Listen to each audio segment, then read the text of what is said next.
Hello, hello, whoever the people are who are joining right away. Still waiting for Benjamin. He should be in here in just a second, and we'll go ahead and get started. You can go ahead and start speculating about what the title means. That is the best that I can do. It's subject to change based on what we talk about today. We might brainstorm a better title than that, but I will allow Benjamin to explain when he gets here in a second. Hi, hello. I should do an ask me anything or something in the meantime while I'm waiting for him or something. Sorry we did not have a show last week. I had gone to Tennessee, and in Tennessee is, if you've read some of the news, the new headquarters of Parler there in Nashville. And so I went there, and it's such a strange time that we're living in. I went and got to meet my colleagues at Parler, all the ones that I saw there during that time period for the first time. Actually, there was one that I'd met before because she'd come out to Austin for an event with some friends. But yeah, so I was gone, and then when I came back, it had been a very long working day on the Friday. We were doing a big, long planning on-site is what we call it. Typically in the old days, pre-COVID work era, people would do off-sites and they would get all this work done, but we're doing these on-sites. And so we go there and we just spent a whole day just working really hard and planning and everything. And then I had a lot of travel back. So Saturday, I wasn't really up for this. So I'm sorry about that. There's been some interesting stuff in the meantime. Last show, I talked to you guys about the fact that I was going to write to the FDA, write a comment to the FDA about the authorization of the vaccine, the Pfizer vaccine for ages 5 to 11. Of course, that has been pushed through, but one thing that I was heartened to see at least was that there were about 140,000 people, I was just one of those, who wrote a comment about that. And I'm betting that most of them were expressing misgivings about the vaccine. Nonetheless, it's being rolled out now, and we're going to have to hope that the smaller dose that they're using in the Pfizer, they're using 1/3 of the adult dose. We're going to have to hope that that is going to be adequate to protect these kids from harm. I'm just kind of catching them up on what I've done since the last show, if that's okay with you. I'm trying to make good use of the time. Excellent. You might want to shut the door to prevent the cat and the dog from getting in any scuffle while we're on air. If we're supervising the cat and the dog, then we can manage what's going on. But as it stands right now, while we're on the air, we will keep the cat and the dog physically separated for your convenience. But yeah, so I guess he'll be back. I don't know. Oh, yeah. Okay. I think he's doing the old technique of hoping that he can put the dog in a place where she's not going to make noise, but I think it's not going to work. We'll see.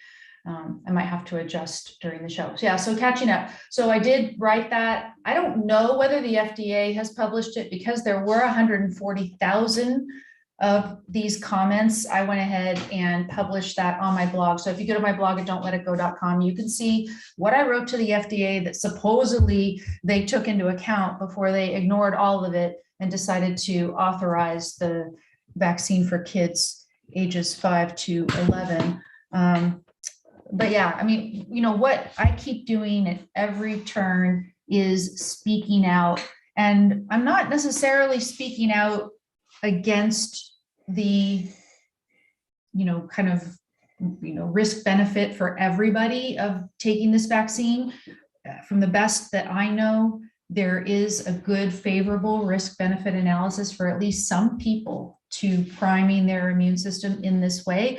But this is a gamble in a certain way because we do not have extended long-term data. Yeah, so if I can elaborate on that, for me, what is a worrisome aspect of the tunnel vision that we see is that there is a sizable group of people who would be most in need of help, medical help to combat this virus, and they are not helped Not by the vaccine, or really, only yeah. minimally helped by the vaccine. So by creating this this cloud of belief that vaccinating everybody is going to be The solution. the solution for everyone. If anything, it puts people at risk. Now I guess that's my idea. They're retreating from that a little bit now, in the sense that they are releasing approved, new, freshly patented, lucrative, crony antivirals Sure. that will help the ones who are really sick. But so I do get this sense that the vaccine, there's a sizable group of people that it can provide some benefit for.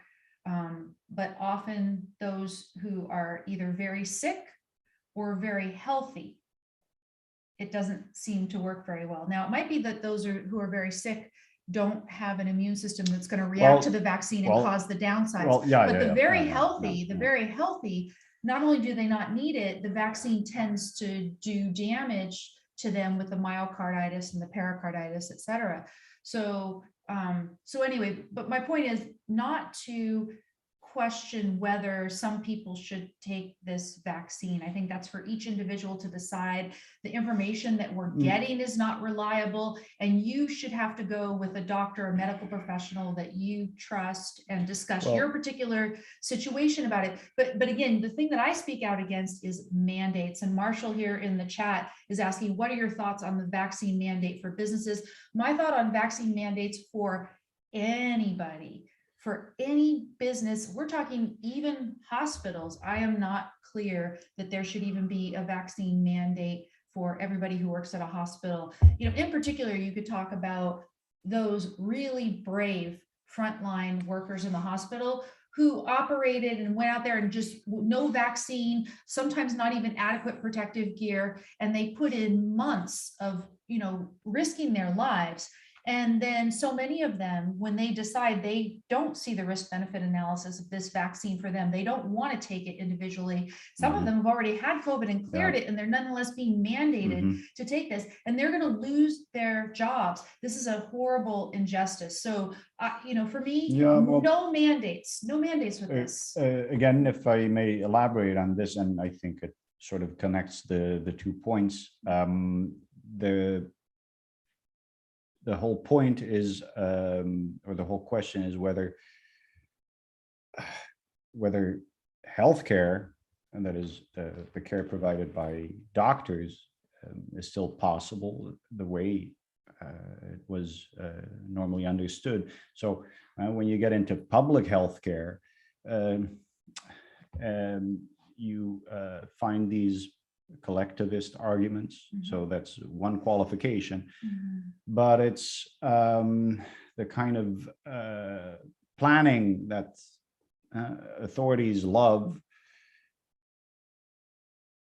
But as it is proving ineffective, or as the new data show that it isn't working preventively in the way it was hoped or projected, etc. They're still focusing on this end goal of universal vaccination, whereas it does not work that way. And whether you like it or not, and of course, if you find out that it doesn't, you should adjust your behavior accordingly. Or otherwise, you're just engaged in religious behavior, and so, public health, So those are different standards, and of course, by those standards, choices were made to ship off positive cases to nursing homes, and this is something that that happened in New York State. It has happened in several countries in Europe. It's so atrocious. It's so atrocious. So that is also the moral lesson offered, that when these abstracts of public health and public safety are used, then maybe in that whole equation, the assumption is that certain groups, certain demographics, etc., are going to be sacrificed. Yeah, I mean, the better metric that I've seen, and at the very beginning, I was fine when we didn't know very much about the virus, to do 2 weeks of a lockdown, the 15 days to flatten the curve. And the issue is a very real issue, which is overloading hospital capacity. But you can aim for not overloading hospital capacity in a way that does not sacrifice an individual's right to make long-term decisions about their health, that does not sacrifice the economy, etc. You concentrate on the most vulnerable and on giving them effective treatments, even if there hasn't been a random controlled trial and the blah, blah, blah. They have not, taken that metric, that hospital capacity, within a context in which individual rights, individual choice, their ability to determine their course of their lives has been taken into account at all. I mean, just like all of our politicians pretend that all of our money, our future money, our kids' future money, anybody's money is theirs to play with and pass these monstrosity infrastructure bills, they are pretending that all of our freedoms, our livelihoods, and our sovereignty, our ability to decide what's best for us. It's part of, it's supposed to contribute to the public health. You're becoming a body that has a certain role to play in a vaccination program, and it really doesn't matter anymore whether you're sick or healthy, happy or unhappy. Thanks for joining us, Kristen, by the way. So this also goes, of course, to the detriment of the individual doctors, which is the traditional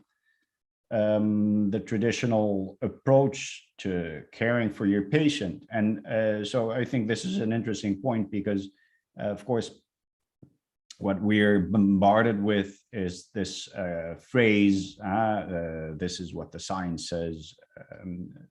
So as to terminate debate, to terminate discussion, and terminate questions. Of course, the way doctors normally treat their patients individually is not scientific in that sense, but it's scientific in the experiential sense that with the thousands of disorders and diseases that a person can develop, many of the symptoms are sort of the same. So to determine what it is a person is really suffering from, that has a big proportion of art in it, in the sense that if you're not going to lay under the microscope a serious quantity of blood and actually spot, because that's not something that is technically feasible or financially feasible. So the normal approach would be you go for probability and for a probable treatment. Or testing even too, right? Sure. But okay. But then maybe you can identify the germ or whatever it is. Maybe you can, but you can eliminate others. And so it's like house. Yeah, no, it's so it's a process, and so these individual processes are being sacrificed to the semblance of the science by numbers. But of course, that's also has been weaponized by big companies that have a particular business model where investing, say, 100 million in a clinical trial, which is outsourced to more or less dubious research companies, as we found out, thanks to the British Medical Journal. So, in the hope or in the likelihood of making 10 billion, and of course, that individual doctor is in no position, especially if he's proposing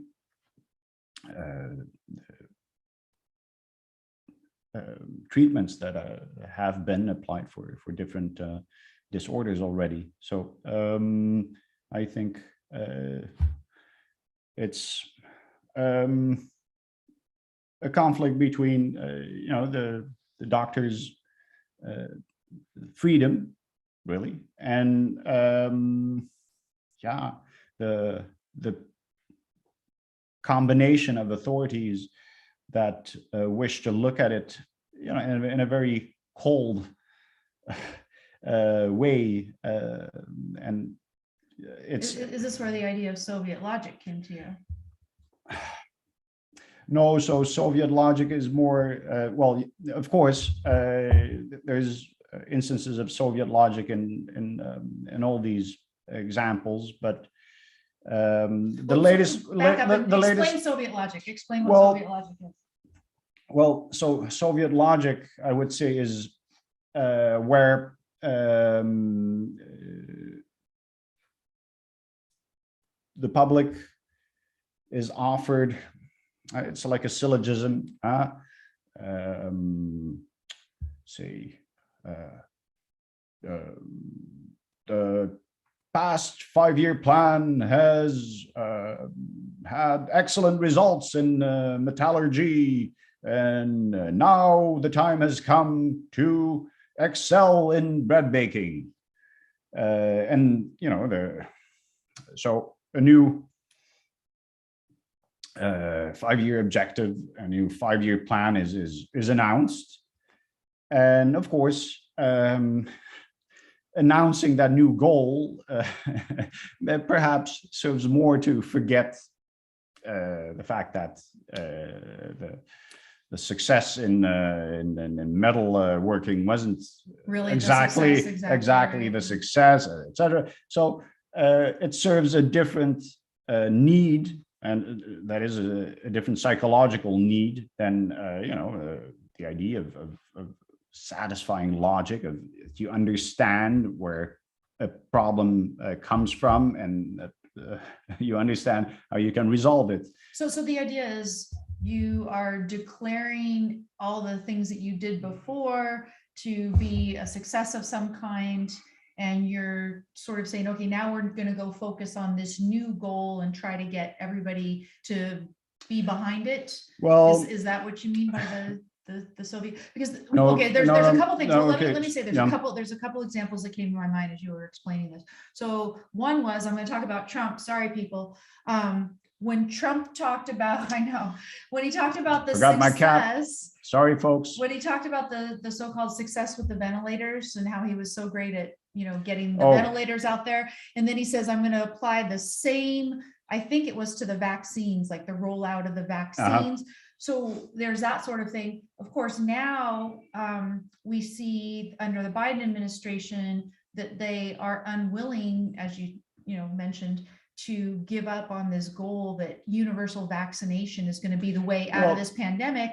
And so they're still saying, well, yeah, this is the way, sure. But that we're also now we have these miraculous antivirals, and that they, along with the other, that's really, we're really solving it, and that nobody should question. Well, I saw a supposed expert where maybe I should simply say a corrupt expert the other day make so the double, and if not duplicitous, argument, saying that of course, we still have to continue with vaccination, but this will be, etc., a solution for, and of course, for the people I refer to, the people who do not reap benefits from vaccination in the first place, who we know are there. So, and of course, there's a simple measure of lying involved in Soviet logic, but what makes it Soviet is that there's this deal in not pointing it out. As somebody told me in a discussion the other day, where I pointed out that what they still call breakthrough cases, that is infection and also illness among the vaccinated, demonstrates the limits of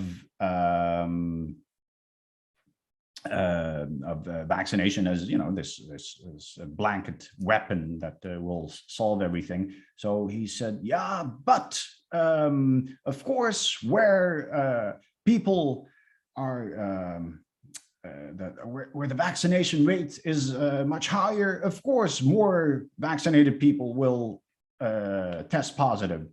So but there are also more cases in the more vaccinated areas of the United States right now. Right now, sure. So, yeah, no. Southern Okay. states Yeah. where, Okay. there's Okay. So, fewer. and I think a lot of this you can classify under the heading of the hubris, right? It's this pretense at having things under control, and that's what the Newsoms of this world want to exude, and of course, people wanting to believe that.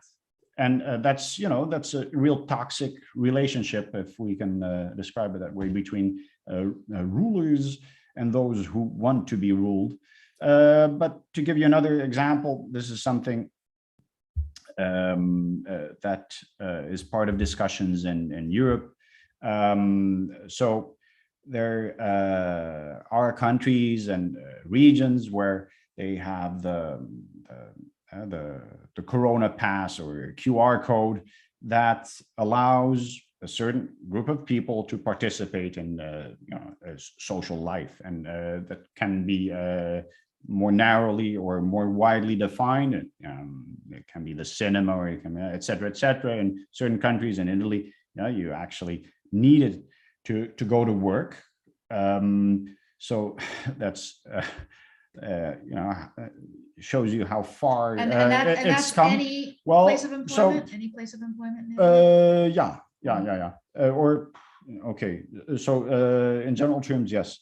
So of course, who gets this pass is the question. So up to now, the criteria have been either vaccination or recent tests. And thank goodness, and in some countries that's better taken care of than others, you have natural antibodies, right? Mm-hmm. So you're a recovered patient. And so now in certain regions in Germany, you guess which of these will no longer be accepted to qualify for this entrance pass. Natural antibodies? Well, or the test. So the test, yeah, okay. yeah. And which is absurd, because we know that having been vaccinated, and even having naturally recovered, as a matter of fact, is a guarantee that you are not bearing the virus. And it's not a guarantee, yeah. It's not a guarantee. Yeah. So what, and this is to me clearly Soviet logic. So what is the objective? Is it to prevent infection and proliferation of the virus, or something else? And in those circumstances, it's hard to blame people for believing in certain conspiracies, because it's absurd. It's really absurd. And this is the kind of thing that just some days makes it pretty hard to go on. I'm actually feeling decent today because we got a nice ruling out of the Fifth Circuit. It's just a preliminary ruling, but it's a very nice ruling. We'll talk about that in a second. Marshall asks over here in the chat, any thoughts on how business leaders should respond to the OSHA rule? So the OSHA rule, you have standing to challenge it legally only if you are affected by it, which means you have to have 100 or more employees. And, or it might be more than 100, I forget exactly, exactly 100, I don't know. But, if you have more than 100 employees and you would like to draw a line in the sand and say, I do not believe as a private business owner that it is my job to enforce the wishes of the federal government, who is in a secret crony deal with certain pharmaceutical companies to distribute this vaccine and to supposedly achieve public health goals. There can be so many reasons why that person doesn't want to be an extension of the authorities, right? Yeah, or maybe you just think, because personally, if there were no law even, and I was just a private business owner, and the question was, should I mandate this for my employees? I would not do it, because I don't believe that there is enough long-term data to say that, confidently that this is a positive risk benefit analysis, even for the majority of people. You can't say that. And so I couldn't make a condition of employment that you have to get this vaccine. I wouldn't do it as a private business leader anyway. But given that there's this OSHA rule, again, you don't want to become an enforcer of standards for the federal government on things like health. This is unprecedented. So if you agree that you would not like it to continue to go in this direction, I think this would be a good place where you would draw your line in the sand. And there are people out there who are already doing it, and you can just join in with them. The Daily Wire, kudos to them.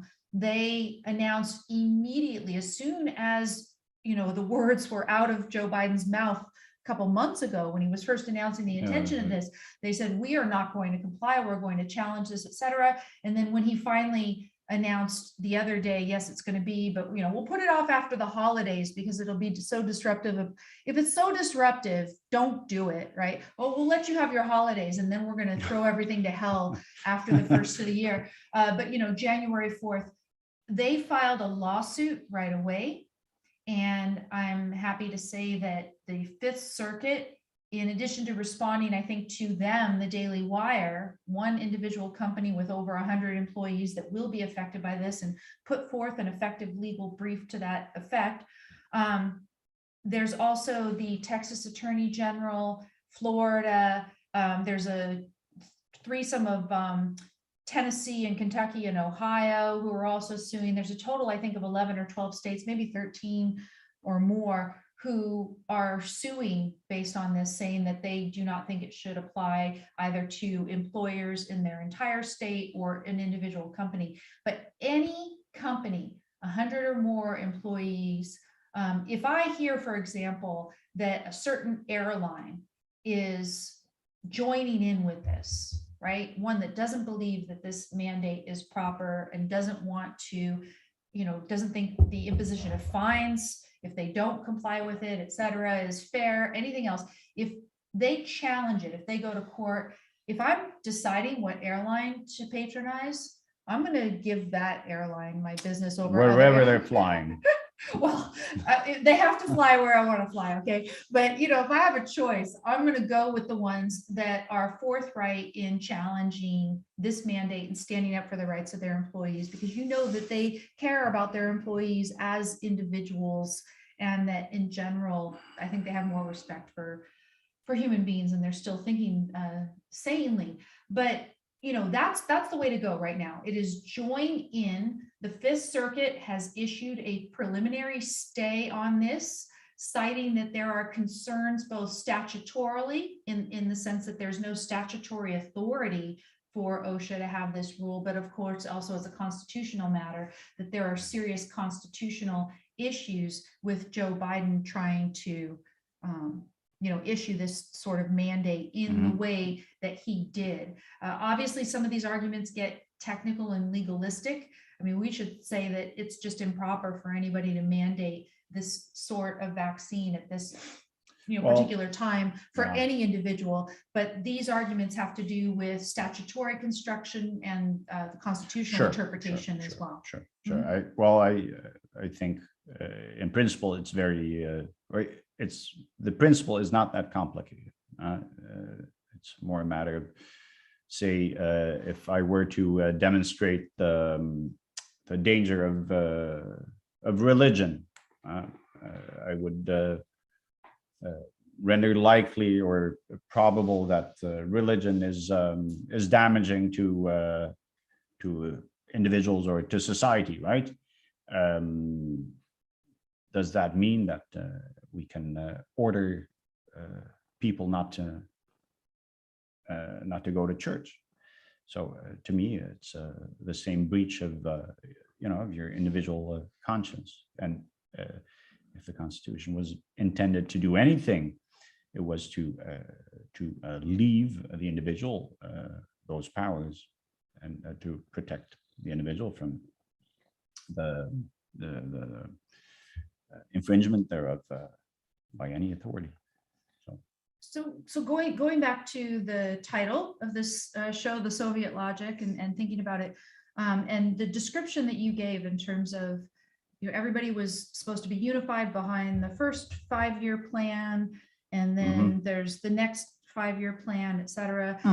We were all supposed to be behind the initial drive to get people vaccinated. Now that people are starting to see the writing on the wall, there's a lot of acknowledgement out there that the vaccines are wearing off. Some people don't admit that, there's any, there's that any vaccine is better than any other. It's pretty clear that the Moderna is probably holding up better than either of the other two, but they don't really want to admit that. But in any event, now that they see that, they want you all to be behind the combination of the vaccines with these new miraculous antivirals that they're all touting, and not revealing their conflict of interest, et cetera, et cetera. So that's the plan you're supposed to get behind. So I'm tying it back to the interview that we did when we first rebooted the show with Professor Matthias Desmet, where he was saying that part of the reason that we're in this situation where we are, where people are, supporting measures that seem to have no logical basis to them. We're in this situation because, in the way that he described it, and I'm going to botch it, go back and listen to him if you want the full, real, accurate story. But he was saying people have this free floating anxiety. And they are dissatisfied with various things. And so when they see that there's this thing to latch on to that's going to give them this focus outside of themselves, and something that they can actually see as a solution to their anxiety, that they're going to latch on to it.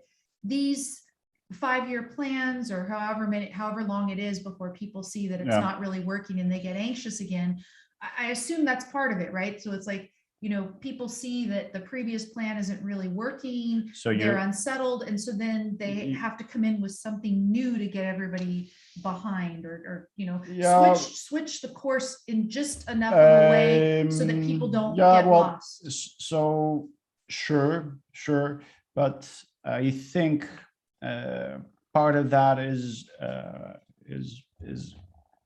happening already. Even outside this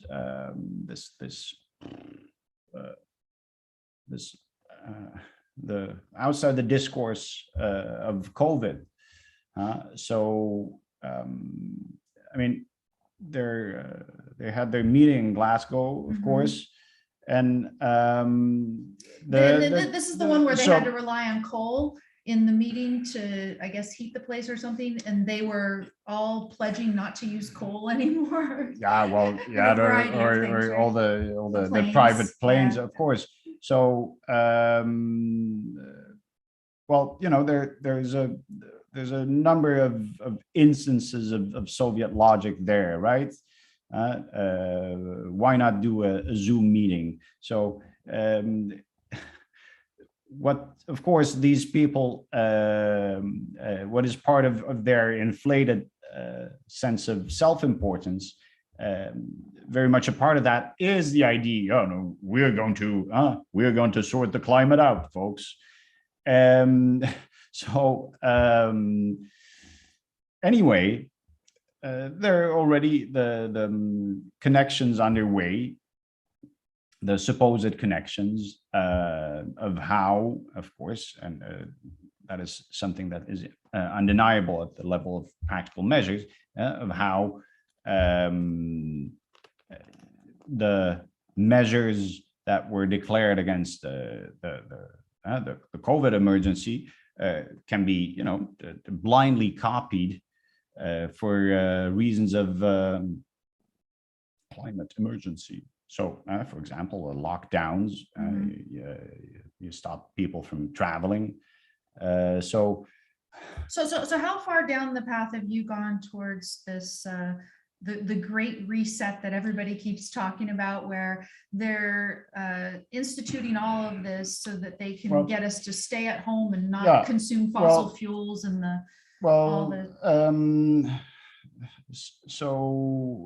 I've gone as far as that I find it hard to blame people for believing those things, because it is what is happening, right? And so to me it doesn't change of what I have to do. I have to do in the moral sense. I have to speak out and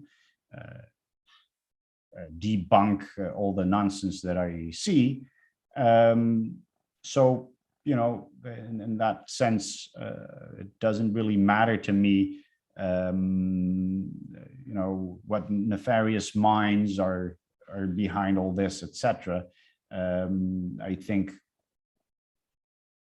to a large extent, you don't need such theories and such all-encompassing theories to explain anything. Also, because I think there's a similarity in the thinking that produces these mass psychoses, as I'm terming the COVID tunnel and the climate emergency tunnel, and conspiracy thinking, that is the belief in power, in metaphysical power, the idea that somehow we have this influence. We can impact the client. We can impact the virus. Whereas if you really, you honestly and unpretentiously look at things, it's I love people, but it doesn't mean that I see them as being that efficacious. So I think that's also why I use the term hubris. If on the one hand you believe that all the disasters somehow come from our actions as human beings, and then on the other hand there are people who again believe that there are these malevolent actors who are able to. So that's really a similar type of thinking, don't you think? Whereas the consolation is really a redimensioning. No, we are not that powerful, and no, nobody should be that powerful. And that's fine. And so it also means that it's some stages in life and in history you have to deal with a new virus, and you have to deal with say pollution is a legitimate topic. But humanity becoming extinct at the hands of a low mortality virus is not a rational approach, nor is humanity is going to go extinct because of Right. CO2 or, well, so there's another similarity there. And then I'll let you hop in. So there's a similar, This was his topic, so I No, definitely want to no, let well, him elaborate what he well, meant. So. yeah, I'll pay for it later, you folks, don't worry. No, but now I'm losing my thread. No, so there's a similarity in, what was I gonna say? In the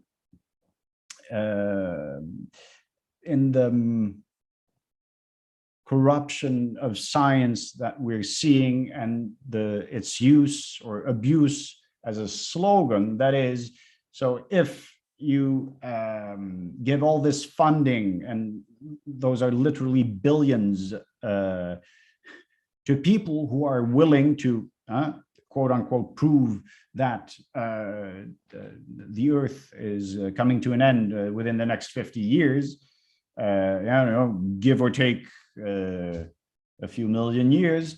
So of course you're going to get the results you're looking for. And Right. Of course, if you are funding a specific type of medical research, you're going to pay for that. So I think generally one of the more practical lessons, and it's very unsexy and unspectacular, is what we need are checks and balances, and a separation of academia from the authorities, from regulatory authorities, et cetera, and the press. Let's not forget the press. And what we get now is this incestuous heap of self-propelling theories, and so there's a nasty measure of Soviet logic in that too, right? The New York Times with a new scare headline.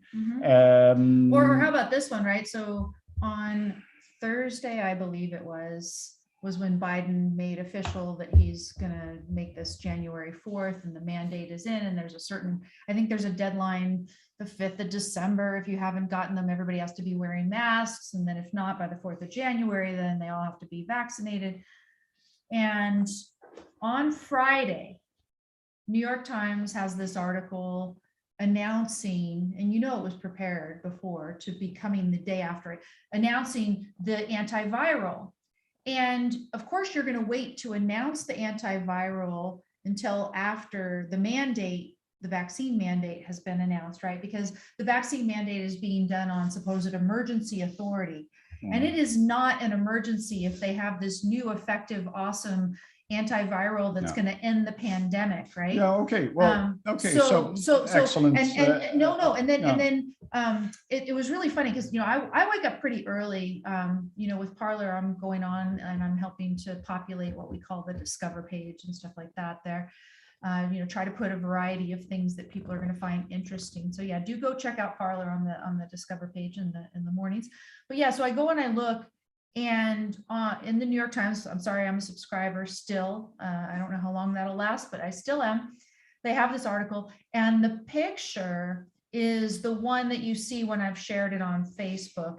It's this science will win. It's a Pfizer billboard, big, huge Pfizer billboard. Science will win. And standing in front of it is this man or woman, I don't know, you can't tell, with a mask. And my thought is, if the science was really winning, then people would not still be walking around outside in front of billboards with masks, right? There's no reason for that person to be. Well, the reason is that if you're not fearful, you're not going to obey orders. But no. Of course. And so here we are supposed to take in the fact that there's this emergency, that they have to have this vaccine mandate. And then you're supposed to just new day, Friday, digest the fact that they now have this antiviral that at the very least should be thought to make this mandate completely unnecessary and bogus. but you're just supposed to go along and, oh yeah, well, the mandate's been announced, so it's a fait accompli. Yeah, the more the merrier. And it's going to happen regardless. And, every stage, you're just supposed to accept more and more. Someone said at one point, and I don't blame people for believing these things, that part of the goal of all of these people is actually to make those of us who still have outrage continuously outraged, like to actually wear us down. But that I feel some days that I am worn down by this junk, because there's so much to be outraged at, and you can't be continuously outraged all the time. Sure. But it's also sort of a natural process, because if you let some people do what they want and there's not sufficient pushback, sure, they'll go to great extremes. And that's obviously a company like Pfizer has a long history of lawsuits and of corruption charges. So imagine they've found their ideal spot. So of course if it were up to them, they're not gonna end this sooner than later. And especially if the prospect is that you can create 5 billion subscriptions to a vaccine, right? Everybody twice a year.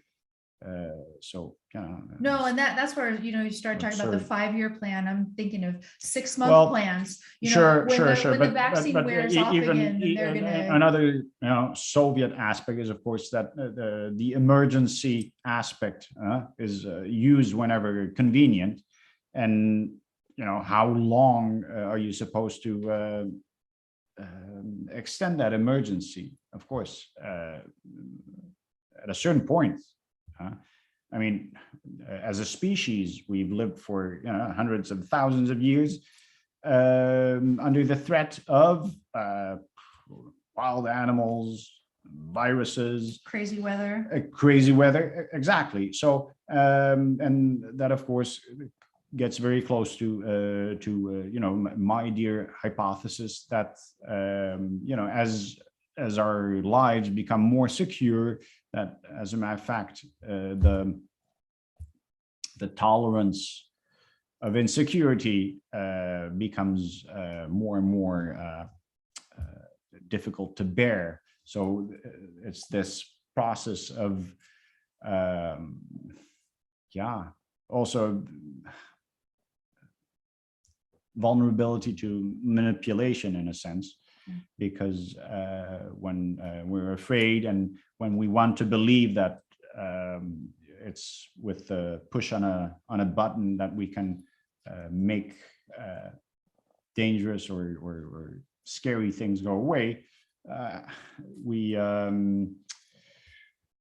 we stop accepting life as a sometimes tedious process of working on things. And of course, that's something that we tell young people, and the most important things in life, you work on hard, you have to be patient, and that goes for health, maybe most of all. And now there are these pill pushers who promise you deliverance from 2 shots a year or a pill a day, etc. And of course, what they're proposing is not health, but a dependency. And Well, and that's the thing, right? So it's people feel that if they are standing 6 feet from each other and wearing masks and they got their vaccination, that somehow they don't have anything to fear. And of course, the most absurd thing that we've talked about is the donuts, the giveaway of the free donuts. Yeah. But at every stage of all of this, right, I had whatever view I had at the time, trying to evaluate all of the inputs that were coming in. And I went from initially supporting a very limited lockdown so everybody could get their bearings, at least kind of prepare for the hospital overloads, whatever you need to do. But then very quickly, we started to see in terms of the virus itself, that statistically it wasn't as bad as people thought, that the main concern was hospital overload. I would rephrase that in terms of it is a threat for specific groups, and that was pretty clear. But they didn't get that information out, right? So I mean, imagine if we had a president, and blame Trump as much as anybody else, right? Suppose Trump had gotten some good doctors to observe, as they did, that certain comorbidities made you more vulnerable to this virus, and said, if you fall in XYZ classes, you need to be protected. Your family members need to take precautions around you, all the different things. And then work on protecting those people, work on helping those people improve their general health. I challenge you, because I know you're not listening. I want a new frontier. So the front, but if anything is clear, that people need to work on their metabolical health, on their weight. They have to get a minimum of exercise. They have to get a minimum of sun and or vitamin D. And so that is something that, I'd say a more old-fashioned president might have. Ronald Reagan, for example. So I grew up under Ronald Reagan, and he had the presidential physical fitness program, and you got a patch and you got a certificate signed by Reagan. And, we're in a very different place now. And again, I think, Trump is just as guilty. There's this egalitarianism, there's this PC, nobody wants to offend anybody. But if they had been straightforward about who was at risk, and then said, look, because right now there is more damage being done by the measures that government is imposing than any virus could do going forward, right? The gamble that they've taken on universal vaccination might be terrible in the long term in terms of the course of this virus. I don't know for sure. Like I said, for any particular individual, it seems like there is a group of people who could be benefited risk-benefit wise from the vaccine. I'm really hoping I'm one of them, because I got the vaccine, right? But the universal stuff doesn't seem good. Certainly the mandating is already causing time, energy, grief, money. Many people's flights were canceled over this stuff. There's a bunch of lawyers. I mean, the lawyers are happy, they're getting paid, but they're all fighting this and everything. Lots of time and energy because of the government. And of course, our government, again, this fictitious money that they're materializing out of thin air or something, right? It's alchemy, is that what you used to call it, where you could just make things out of nothing practically? As if they're going to be able to do that with money. They've spent it on Pfizer in ways that we're not even allowed to know about, etc. Right? You're not allowed to know, but then so how's that for Soviet logic? So on the one hand, you are and presently not directly obliged statutorily to be vaccinated, though by extension there are companies who are acting as if you are already. So at the same time, the U.S. government and all those other governments have waived your liability.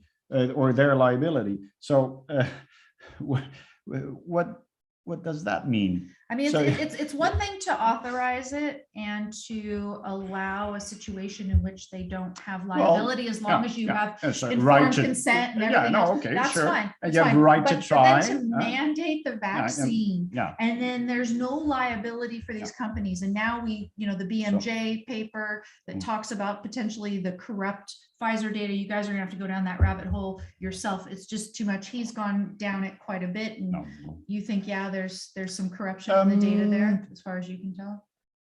Well, yeah. No, but so yeah. No informed consent possible in that situation.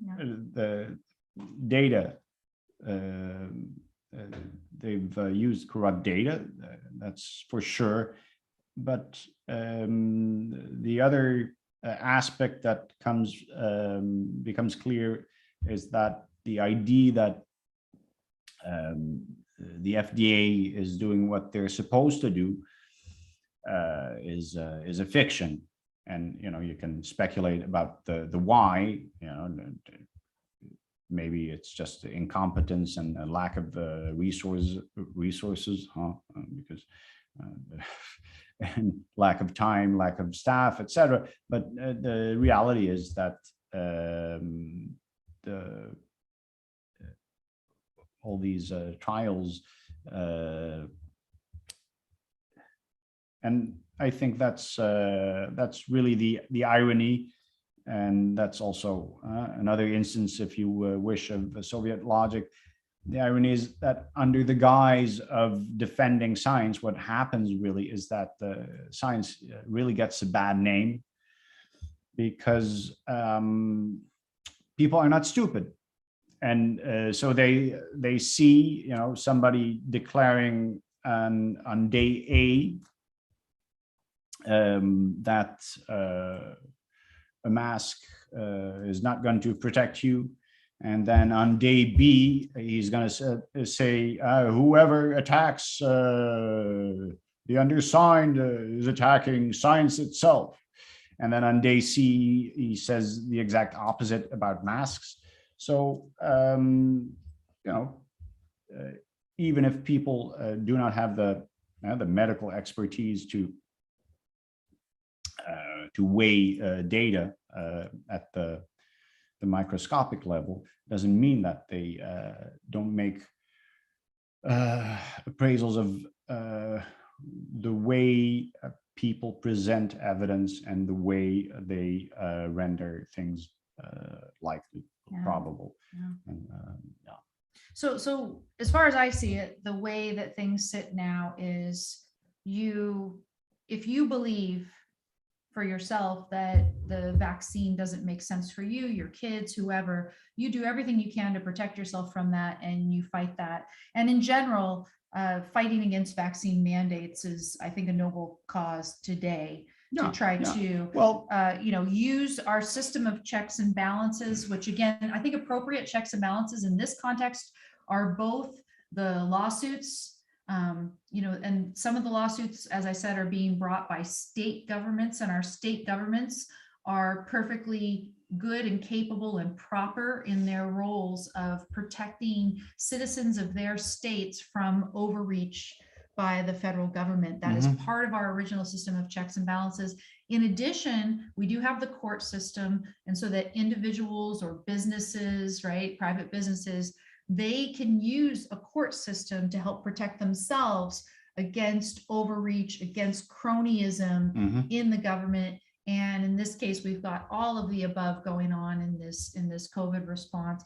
So getting behind those, supporting, somebody like I don't work for the Daily Wire, but I know some of the people there and everything. Well, but supporting what they're doing. I understand, for example, the Ayn Rand Institute, I don't think even has 100 employees, so they aren't affected personally. But you just go out there and support morally the people who are fighting the mandates, regardless, again, of what you think about the benefits of the vaccine personally. Ben Shapiro is out there saying, and he's got a wife who's a doctor, he says he's pro-vaccine but anti-mandate. And that is the stand that he's taking. In my position as well. Yeah, he's fighting hard. Yeah. I mean, that the whole thing for us is are we pro-vaccine for us individually? And I think that in certain demographics, that is a very tough decision to make. Sure. And in some ways, you're flipping a coin Sure. and you No, don't no, know, right? no. Yeah. Yes, darn, because that is the whole thing. People try to make conscientious, responsible decisions. So the whole phenomenon of shaming people who do the one or the other is so appalling. And obviously, it depends on your general health, your age, etc., etc. But that's the way I look at it as well. I tell people, so maybe I am vaccinated, but I support your right not to get a shot if you don't want to, and it doesn't matter why. It's your body, your conscience, your choice. Right. And I find it disappointing if that is not more widely accepted. But I am firmly against, of course, any mandates. I'm also firmly against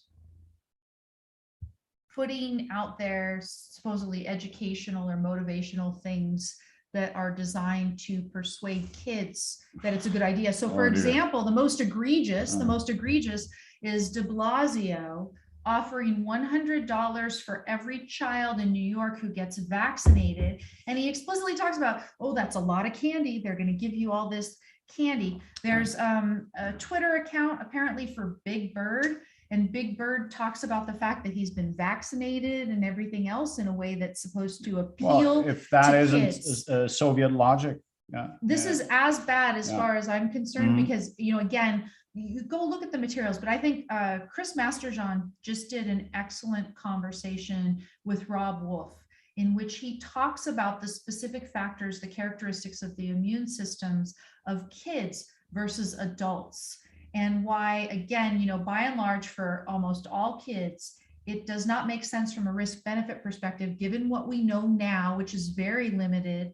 It doesn't make sense to vaccinate them.